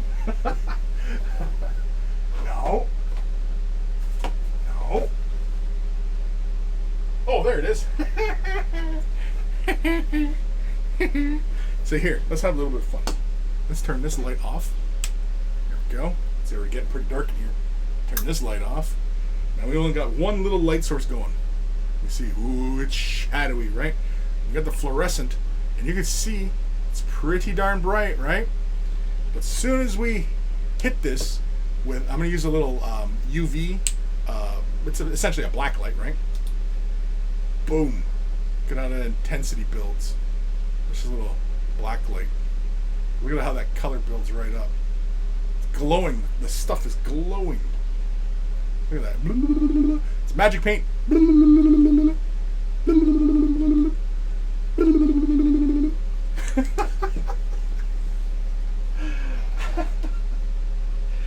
Yeah, I probably sound like I'm cracking up right at this point. Uh-oh. There we go. I've got, like, man, if you guys can see my work area, I've got what, 1, 2, 3, 4 light sources going, plus my ceiling light. Plus I have another light over here. But again, if you're into video production, you need lots of lights. You need them. You need them. All right. So the dry sheet method, I wasn't 100% behind.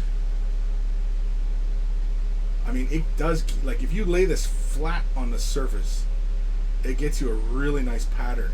I can see through it, like what it looks like. And it's really, really cool. I'm pretty sure I've seen this used for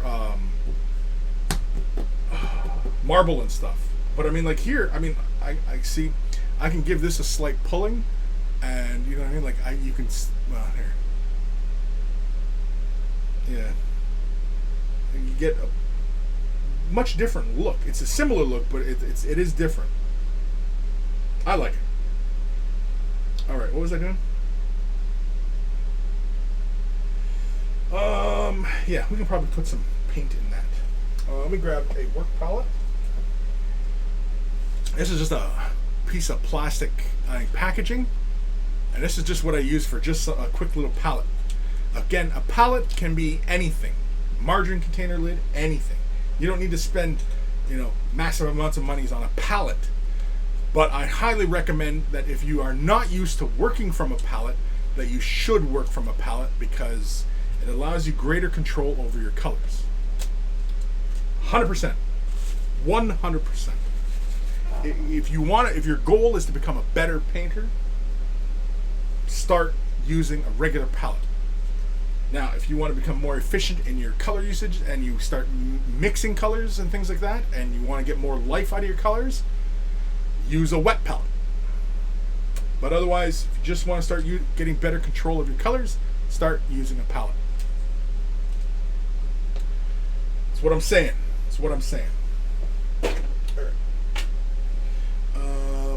Oh, right, I gotta flush this Windex. I was talking all this time here. I forgot all about this.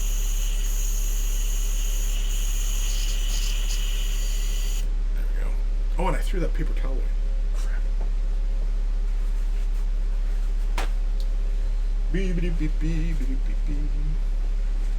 When you're working, it's always good to have all your tools kind of like right next to you.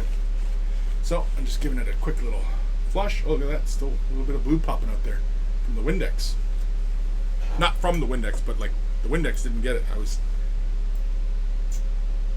that's fine. Where the hell did that blue come from? Again, I'm just flushy flush. Draw the excess out. Have a look. See, you guys can't see that there. But see, the water doesn't look colored or anything like that, so should be good. Spray out the excess. That's just water, so I'm just spraying it out. Give the brush another wipe down, and then just to double check, I'm gonna flush it one more time with some water. Again, look at, yeah, see now the water is nice and clear. But this is the typical way I work with airbrushing. Now, mind you, again, like I said, I've been talking this entire time. It's not quite, it doesn't usually take 2 hours to spray 2 blades, because obviously that would not be a good example of, you know, the efficiency of airbrushing. But a lot of things it is speedier. But what you gain in speed, you increase the amount of waste. Which is why you want to be more efficient in your painting. The goal in your painting should always become more efficient, right? The palette, wet palette. These are all things that will make you more efficient in your painting.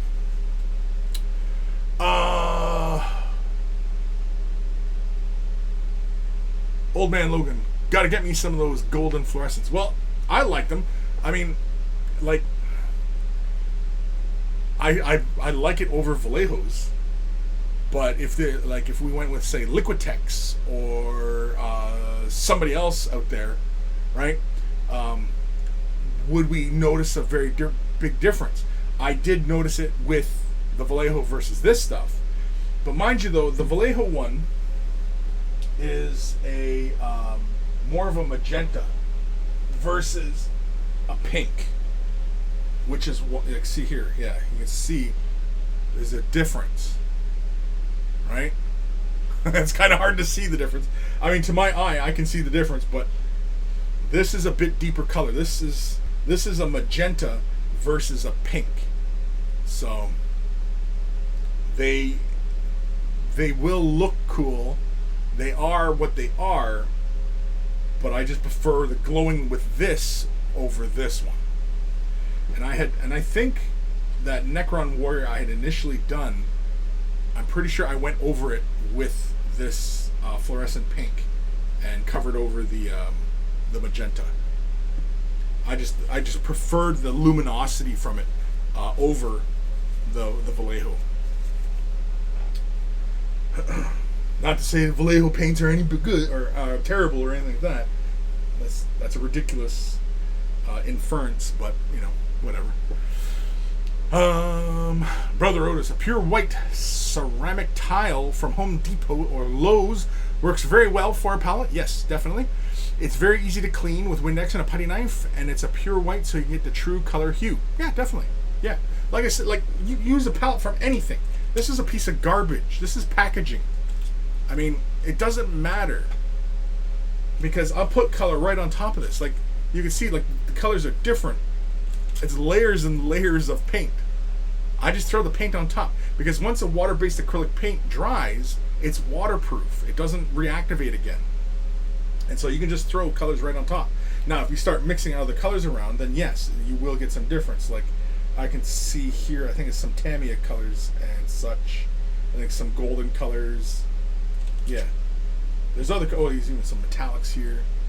Oh, that's on this surface. I painted this side. Oh. Anyway.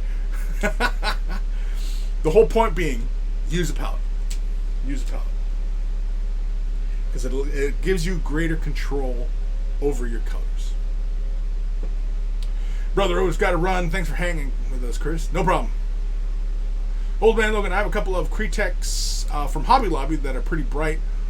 Would like to see how they compare to golden. Sure. I mean, yeah. I mean, like, there's Kretex. I think Spastics has fluorescence. Definitely would like to check out the Spastics ones, because that's a lacquer-based color. It's enamel-based. You know. But, I mean, these are water-based acrylics, right? So these are, I can sit here and, you know, do this all the live long day, versus the enamels, where you're kind of committed to the brush stroke, right?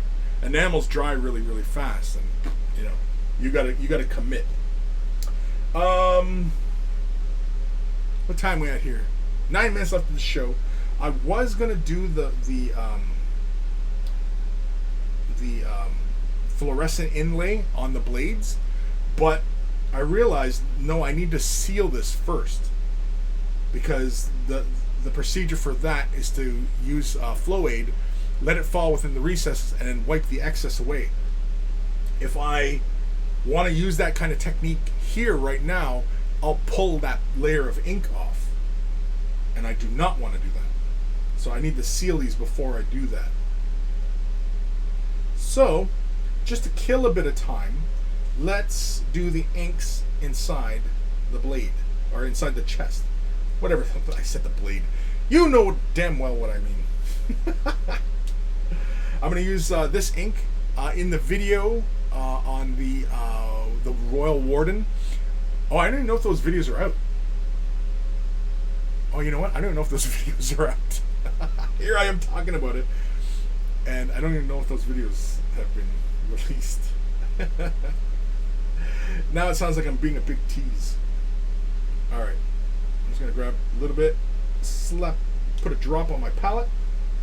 I don't care if it's not a wet palette, because I'm not using that much of this color, and I'm not too concerned with the waste. Not that I'm being wasteful. You know what? Let's change focus so that we can see what old Chris is doing here. There we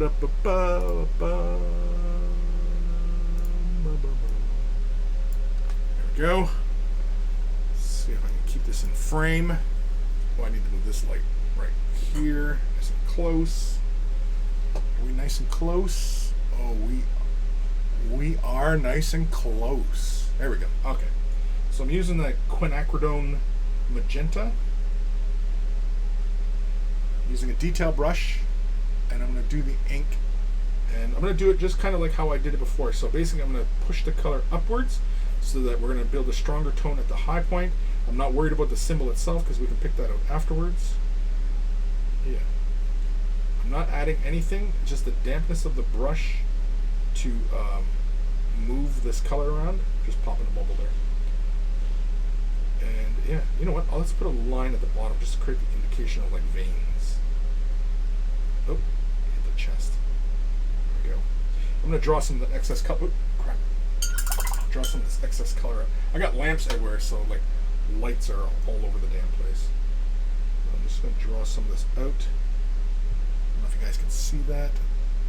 Okay. Yeah, draw it out the center there. Because all we're looking to do is create a tinting. And I want to just create a slightly deeper tone the higher we go. Yeah. I don't need it to be super saturated. I just need that slight tinting to occur. So you can see there's a gradient of color going on now, right? Boom. Boom! And I kind of like that now I'm going to have to do this to the finished guy, because I have one of these guys finished. I'm going to have to do this to the other guy.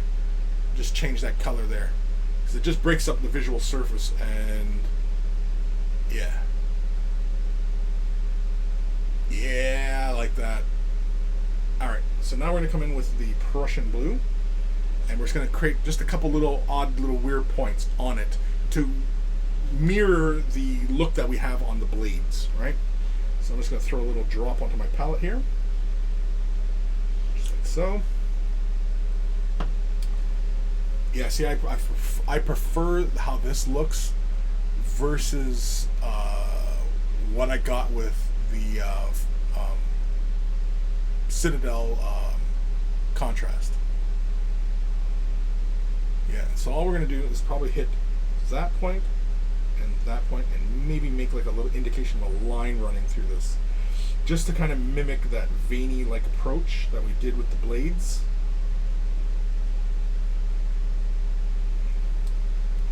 So like something like here. Let's create that. Just really kind of moving along the perimeter, really. Just like a little spot there, and then just throw like a little line. Oops, I hit the torso. Friends. Just right along here. Yeah. You know what? Just like that. Just creates that variation in tone.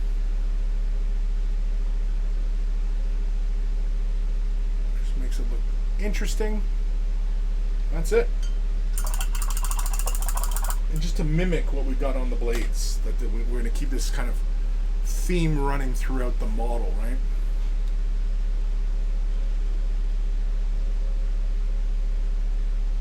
Yeah, that's fun. Fun is fun.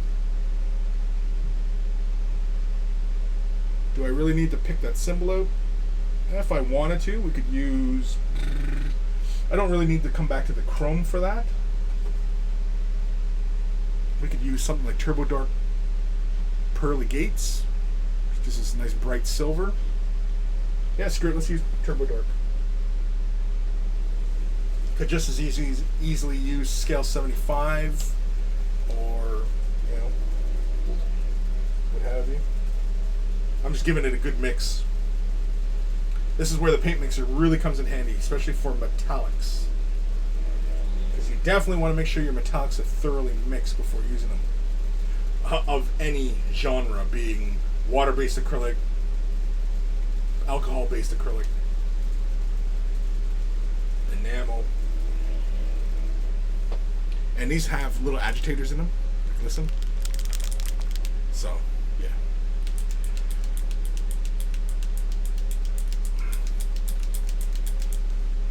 Alright, so we're going to use a little bit of pearly gates, and we're just going to pick out that little symbol.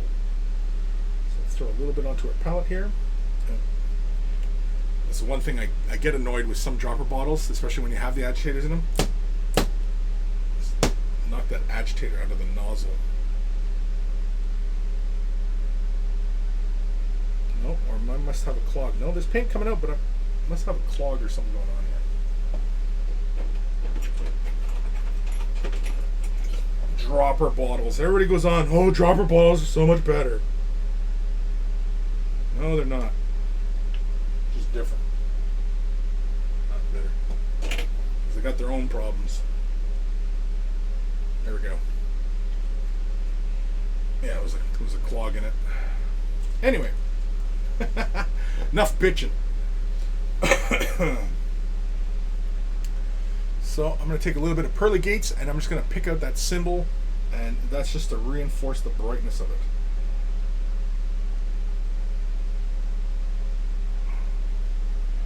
Am I nice and clear? Mostly.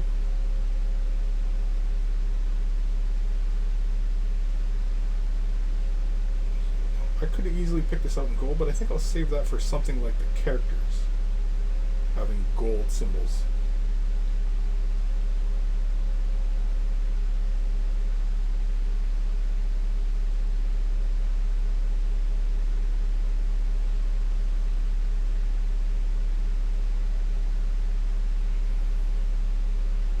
Something along those lines. I think works fine. All right. That's it. That's it.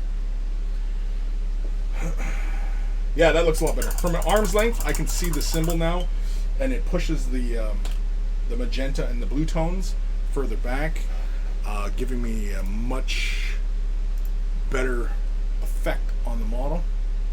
I know you guys can't see that right now, but yeah, I definitely like that. It makes the symbol more recessed into the body instead of just being this big bright object coming out of it, which I like. Alrighty. I want to thank you guys for tuning in today. If you have questions, comments, leave them down below. And of course, thank you everybody for tuning in live today. Having a bit of fun. Don't forget to like, follow, comment, subscribe, share, and all that other usual YouTube, Twitch stuff. I do this show every Friday. Usually, I do it around noon, but I leave it open because I might do it at night sometimes, or whatever's. But I usually do this on a Friday on Twitch, and then of course, if you're watching this on YouTube, this has been about a week. So a week's time has about passed. So yeah. Anywho, big thank you. Big thank you to all my patrons. If you're considering Patreon support, click the link in the description below, or just go ahead to weighthebrush.com, the central hub of all this silliness. And yeah, there's support there if you want to help the channel grow. And of course, if you're watching this on Twitch, following and subscribing, all that. What are we going to work on next week? It's probably going to be more Necron stuff. It'll probably be the Lord, or it might be the Reanimator. But it'll be Necron stuff. Again, it'll be mostly Necron stuff for the next probably, I'd say 2-3 weeks maybe. Unless, of course, everybody goes, no, Chris, let's see some other stuff. Let's see some Eldar. Let's see some Space Marines. Or let's see some Necromunda. Or let's see some other companies' models. I'm not short on projects to get done. So, I want to thank you guys. I'll see you guys later. Enjoy the rest of your day. Get your projects done. Just get them done. Just get them off your shelf. They don't have to be, masterpieces. Especially if you're gaming. Especially if you are a gamer. Just get them done. They don't have to be perfect. Because perfect is an ideal it's a silly concept. And just get it done. Get it to the point where you're happy with it and it looks good and you're satisfied with it. Move on. Just move on. That's all you got to do, man. Alrighty. Later. I'm rambling now at this point. Dun dun dun dun dun. Dun dun dun. Dun dun dun dun dun dun dun dun dun dun dun. Yeah, I need theme music so I can stop doing this. Unless, of course, people like this. I don't know. You might be crazy.